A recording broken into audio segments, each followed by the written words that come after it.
বিজেপির road show ঘিরে উত্তেজনা, ভাঙচুর, বাইক লাঠিচার্জের অভিযোগ কেন্দ্রীয় বাহিনীর বিরুদ্ধে। বিজেপির রোড শো ঘিরে উত্তেজনা, হাতাহাতি, ভাঙচুর, একাধিক বাইক।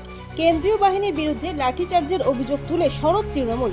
মিছিলে তৃণমূলের বিরুদ্ধে ঢিল ছোড়ার পাল্টা অভিযোগ বিজেপির। ঘটনাস্থলে পুলিশ ও কেন্দ্রীয় বাহিনী। মঙ্গলবার শেষ লগ্নে দুর্গাপুর পূর্বের বিজেপি প্রার্থী চন্দ্রশেখর বন্দ্যোপাধ্যায়ের নেতৃত্বে ইস্পাতনগরীর জেসি বোস আইনস্টাইন এলাকা হয়ে রোড শো যাচ্ছিল। সেই সময় দেখে জয় বাংলা স্লোগান দিতে থাকে এলাকার তৃণমূল কর্মী সমর্থকরা। পাল্টা জয় শ্রীরাম স্লোগান দিতে থাকে বিজেপি। শুরু হয় দুই পক্ষের মধ্যে বচসা। মুহূর্তের মধ্যে উত্তেজনা পরিস্থিতি তৈরি হয়। সেই রোড শোতে ছিলেন দুর্গাপুর পূর্বের বিজেপি প্রার্থী চন্দ্রশেখর বন্দ্যোপাধ্যায় ও প্রাক্তন বিজেপি সাংসদ সুরিন্দর সিং আলুওয়ালিয়া। এই গন্ডগোল ঘিরে দুই পক্ষের মধ্যে হাতাহাতির সৃষ্টি হয়। একাধিক বাইকে চলে ভাঙচুর। পরিস্থিতি সামাল দিতে পৌঁছয় দুর্গাপুর থানার পুলিশ ও কেন্দ্রীয় বাহিনীর জওয়ানরা। এলাকার তৃণমূল নেতা সৌগত বন্দ্যোপাধ্যায় অভিযোগ করেন, বিজেপি যখন জয় শ্রীরাম স্লোগান দিচ্ছিল তখন আমাদের কর্মীরা জয় বাংলা স্লোগান দিতে থাকে। সেই নিয়ে গন্ডগোল বাধে। তখনই কেন্দ্রীয় বাহিনী আমাদের কর্মীদের ওপর মারধর করে। পাল্টা দুর্গাপুর পূর্বের বিজেপি প্রার্থী চন্দ্রশেখর বন্দ্যোপাধ্যায় অভিযোগ করেন, আমাদের রোড শো যখন যাচ্ছিল তখন এলাকায় তৃণমূল নেতা প্রাক্তন কাউন্সিলর ধৃতি বন্দ্যোপাধ্যায়, চালানোর স্বামী সৌগত বন্দ্যোপাধ্যায় ও এলাকার বেশ কিছু তৃণমূলের নেতা আমাদের লক্ষ্য করে জয় বাংলা স্লোগান দিতে থাকে।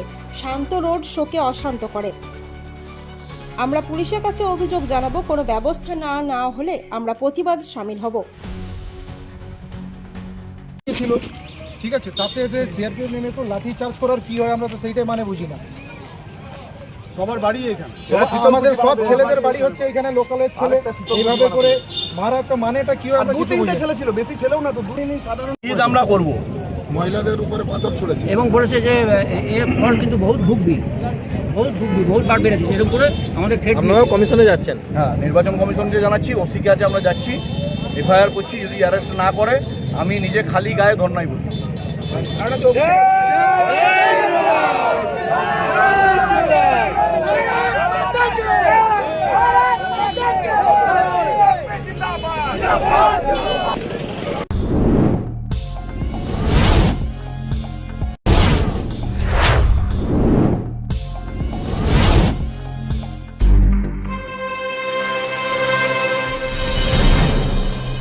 জেলার সমস্যা হোক বা খুশির খবর, শহরের হাহাকার থেকে আপনার ব্যথা, জেলার গর্ব হোক কিংবা জেলার মেধা, গ্রামের অজানা গলি থেকে শহরের ব্যস্ত এলাকা, সব জায়গার খবরের ওপর রয়েছে নিউজ আই 24 ডিজিটালের নজর। News I 24 digital.